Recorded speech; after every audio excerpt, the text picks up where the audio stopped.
ஒரு படத்தோட ஃபர்ஸ்ட் 10 மினிட்ஸுங்கிறது வந்து ரொம்பவே முக்கியமான விஷயம். ஏன்னா அந்த ஃபர்ஸ்ட் 10 மினிட்ஸ் தான் உங்களோட படத்தோட டோனே வந்து செட் பண்ணும். ஸோ அப்போ தான் ஆடியன்ஸ் வந்து அந்த டோனை எடுத்துக்கிட்டு இந்த படத்தை எந்த டோனில் பார்க்கலாம் அப்படிங்கிற மாதிரி ஒரு கால்குலேஷன் பண்ணி அவங்க மைண்ட் செட்டை வந்து கொண்டு வந்துடுவாங்க. இதை டேரக்டர் தன்னோட ஸ்டோரி மேக்கிங்லேயும் ஸ்கிரிப்ட் ரைட்டிங்லேயும் ரொம்பவே கான்சென்ட்ரேட் பண்ணி அழகாக கொண்டு வந்திருப்பாரு. இதுக்கப்புறம் சினிமோட்டோகிராஃபர் வந்து அதை எப்படி விஷுவலாக ப்ரெசென்ட் பண்ணுறாருங்கிறது தான் இருக்குது இந்த டோன் ஒர்க் அவுட் ஆகுதா இல்லையா அப்படிங்கிறத. ஏன்னா ஆடியன்ஸ் அதை விஷுவலாக பார்க்கும்போது தான் வந்து அதிகமாக கனெக்ட் ஆவாங்க. ஸோ விஷுவலாக அந்த டோன் ஒர்க் அவுட் ஆகிருந்தால் தான் வந்து ஆடியன்ஸ் வந்து என்ன நம்ம ஒரு மென்டாலிட்டியில் இந்த படத்தை எடுத்திருக்கோம் அப்படிங்கிறத புரிஞ்சுக்கிட்டு அந்த படத்தோட ஸ்டார்டிங் 10 மினிட்ஸ் வச்சு இந்த படத்தை இந்த பெர்ஸ்பெக்டிவ்ல பார்க்கலாம் அப்படிங்கிற மாதிரி வந்து பார்க்க ஸ்டார்ட் பண்ணுவாங்க.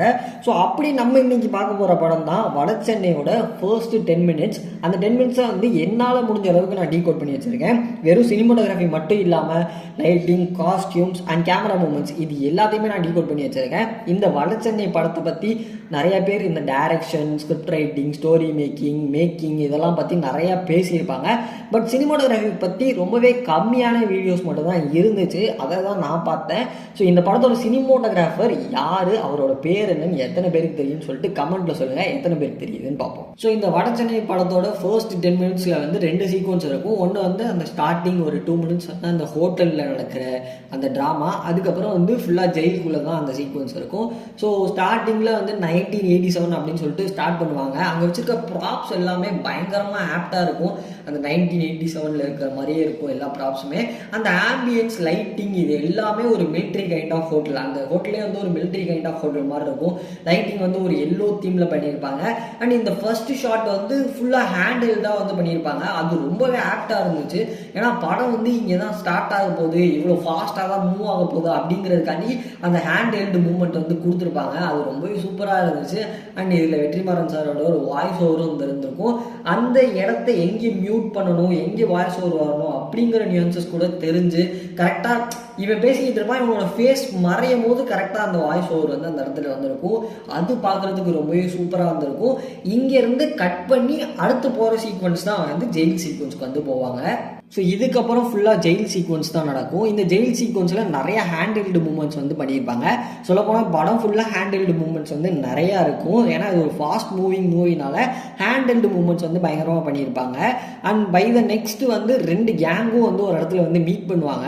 1 மாதத்தில் பெயில் எடுக்கிறேன்னு சொல்லிட்டு 1 வருஷம் ஆயிரும் பெயில் எடுக்காமல். ஸோ அது ரொம்பவே அழகாக காமிச்சிருப்பாங்க. அவங்க எவ்வளோ சேஞ்ச் ஆகிருக்காங்க, தாடிலாம் வளர்ந்துருக்கும், அந்த க்ரூமிங்லாம் வந்து பயங்கரமாக வந்து பண்ணியிருந்தாங்க. அண்ட் காஸ்டியூம் வைஸ் அந்த சீனில் ஒரு டீட்டெயிலிங் பண்ணியிருப்பாங்க. அது ரொம்பவே சூப்பராக இருக்கும். வெளியே இருக்க கேங்க்கு வந்து பிளாக் ஷர்ட்டு, ஒரே ஒரு பர்சன் வந்து அந்த இடத்துல தேவையில்லாமல் இருப்பான், அவனுக்கு மட்டும் வேறு காஸ்டியூம், வேறு கலரில் வந்து காஸ்டியூம் கொடுத்துருப்பாங்க. அதே மாதிரி உள்ளே இருக்க பர்சன்ஸ் 2 பேருக்குமே ஒயிட் கலர் ஷர்ட் கொடுத்துட்டு அதுலேயும் ஒருத்தன் வந்து வித்தியாசமான கேரக்டராக ஒருத்தர் இருப்பான், அவனுக்கும் இந்த கதைக்கு பெருசாக சம்மந்தம் இருக்காது அப்படிங்கிறதுக்காண்டி வந்து அவனுக்கு ஒரு வித்தியாசமான காஸ்டியூம் வந்து கொடுத்துருப்பாங்க. அது ரொம்பவே சூப்பராக இருக்கும். அண்டு வெளியே இருக்கவங்க வந்து ஒரு மாதிரி நம்மளை அடிக்க பார்க்குறாங்க அப்படிங்கிற காரணத்துக்காண்டி வந்து பிளாக் கலர் காஸ்டியூம் கூட கொடுத்துருக்கலாம். அது ரொம்பவே சூப்பராக இருந்துச்சு பார்க்குறதுக்கு. அண்ட் அந்த இடத்துலையும் வந்து நிறைய ஹேண்ட் ஹெல்டு மூமெண்ட்ஸ் வந்து பண்ணியிருந்தாங்க.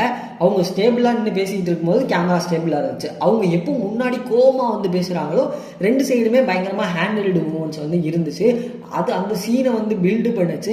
அண்ட் இந்த சீனை வச்சு படம் என்ன கதை அப்படிங்கிறத வந்து ரொம்ப சூப்பராக சொல்லியிருப்பாங்க. இந்த 2 கேங்குள்ள சண்டை, இது எப்படி நடந்துச்சு, ஏன் நடந்துச்சு அப்படிங்கிறது தான் கதை அப்படிங்கிறத வந்து அந்த இடத்துல கட் பண்ணி கரெக்டாக டைட்டில் போட்டிருப்பாங்க. அதுவுமே ரொம்ப சூப்பரான ஒர்க்காக இருந்துச்சு. ஸோ இதுக்கப்புறம் வந்து ஒரு காப் இன்ட்ரொடக்ஷன் தான். அந்த காப் இன்ட்ரொடக்ஷனில் புதுசாக அப்பாயின்மெண்ட் ஆன காப் கிட்ட வந்து இன்னொரு காப் வந்து இந்த ஜெயிலை பற்றின ஸ்டோரியெல்லாம் வந்து சொல்லிக்கிட்டே வருவார். அப்போ அந்த ஜெயிலுக்குள்ளே என்ன நடக்குது அப்படிங்கிறத வந்து விஷுவலாக வந்து காமிப்பாங்க. அது வந்து பிளாக் அண்ட் ஒயிட்டில் பண்ணியிருப்பாங்க ஒரு ஃப்ளாஷ்பேக் சீக்வன்ஸ் காண்டி. என்னதான் அதை பிளாக் அண்ட் ஒயிட்டில் பண்ணியிருந்தாலும் அது இன்னுமே ஆப்டாக இருந்துச்சு. எதுக்குன்னா ட்ரக்ஸை எந்த விதத்துலையுமே எக்ஸ்ப்ளோர் பண்ணிடக்கூடாது அப்படிங்கிறதுக்காண்டி வந்து பிளாக் அண்ட் ஒயிட்டில் பண்ணியிருப்பாங்க. மேபி அதை கலர்ஃபுல்லாக காமிச்சிருந்தா அது கரெக்ட் அப்படிங்கிற மாதிரி வந்து போர்ட்ரியாக இருக்கும். ஸோ இதனால இதை பிளாக் அண்ட் ஒயிட்டில் ஹேண்டில் பண்ணியிருந்த விதம் வந்து ரொம்பவே சூப்பராக இருந்துச்சு. அண்ட் இந்த காப் ஷாட்ஸ்லாம் வந்து ரொம்பவே ஸ்டேபிளாக ட்ரைபாட் போட்டு எடுத்திருப்பாங்க. பட் அந்த கேங் இன்ட்ரோடக்ஷன்லாம் வந்து ஃபுல்லாக ஹேண்டில்டாக வந்து போயிருப்பாங்க. இன்ஃபேக்ட் குணாக்கு ஒரு சீக்வன்ஸ்லாம் இருக்கும், அதுக்குள்ளே அதெல்லாம் கிராஸ் ஃப்ரேம்டாக வந்து போயிருப்பாங்க. அதெல்லாம் ரொம்பவே சூப்பராக இருந்துச்சு. இதுக்கப்புறம் தான் நம்ம ஹீரோ தனுஷோட இன்ட்ரோ. அங்கே வந்து லைட்டிங் நியூன்சஸ்லாம் பயங்கரமாக இருந்துச்சு. ஜெயிலில் ஒரு டோர் இருந்துச்சு, அதுக்குள்ளே ஒரு குட்டி டோர் ஒன்று இருக்கும். அந்த டோர் ஓப்பன் பண்ணுவாங்க, தனுஷ் மட்டும் அழகாக வெளிச்சமாக தெரிவார். அந்த விஷயம் ரொம்பவே சூப்பராக இருந்துச்சு. ஒரு ஹீரோவோட ஃபர்ஸ்ட் ஃப்ரேமை வந்து பயங்கரமாக வந்து எஸ்டாப்ளிஷ் பண்ணியிருந்தாங்க. இதுக்கப்புறம் வந்து தனுஷ் வந்து ஜெயிலுக்குள்ளே வருவார். ஜெயிலுக்குள்ளே வந்ததுக்கப்புறமே நிறையா ஹேண்டில்டு மூமெண்ட்ஸ் வந்து இருக்கும். ஏன்னா தனுஷ் வந்து வேறு கேங்க்கு வேலை பார்க்குற மாதிரி இருந்திருப்பாரு, பட் உள்ளே போய் வந்து வேற ஒரு வேலையை பண்ணுவார். ஸோ இதை வந்து எந்த இடத்துலையுமே எக்ஸ்ப்ளோர் பண்ணிடக்கூடாது, இது பிளான்டாக தான் நடக்குது தனுஷ்க்கு வந்து ஜெயிலுக்குள்ளே வர்றது அப்படிங்கிறத வந்து எக்ஸ்ப்ளோர் பண்ணிடக்கூடாதுன்றக்காண்டி சந்தேகமே வராத மாதிரி அந்த இடத்துல விஷுவல்ஸ் வந்து பயங்கரமாக வந்து சூப்பராக பண்ணியிருப்பாங்க. இதுக்கு காரணம் வந்து அந்த ஹேண்ட் மூமெண்ட்ஸ் தான் நான் சொல்லுவேன். ஏன்னா ஹேண்ட் பண்ணும்போது வந்து அது ரொம்பவே நேச்சுரலாக இருந்துச்சு. மேபி ஃபிக்ஸ்டாக வச்சு பண்ணியிருந்தா அது நடிக்கும் போது அது கன்வே ஆகிருக்காதோ அப்படிங்கிற மாதிரி எனக்கு தோணுச்சு. So cinematography plus acting, script, story இது எல்லாமே ரொம்பவே ஸ்ட்ராங்காக இருந்தனால இந்த ஃபர்ஸ்ட் 10 minutes ஆஃப் வடச்சென்னை வந்து ரொம்பவே அழகாக பேக்டாக இருந்துச்சு. இந்த ஃபர்ஸ்ட் 10 minutesலேயே ஸ்டோரி என்ன அப்படிங்கிறத வந்து நம்ம வெற்றிமாறன் சார் வந்து பயங்கரமாக வந்து கன்வே பண்ணியிருந்தாரு. அதில் எந்த விதமான டவுட்டுமே கிடையாது.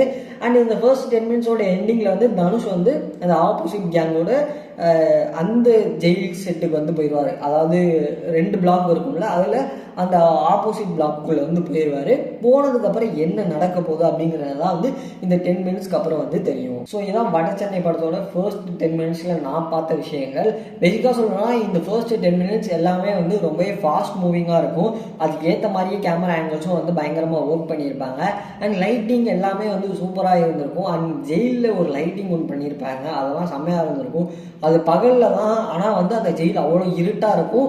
அங்கேருந்து ஒரு 2 சைடில் உள்ள ஜன்னல்லேருந்து மட்டும் அந்த வெளிச்சம் வந்து இருக்கும். அந்த இடத்துல லைட்டிங்லாம் செம்மையாக பண்ணியிருப்பாங்க. ஸோ இதுதான் வட சென்னையோட ஃபர்ஸ்ட் 10 minutes.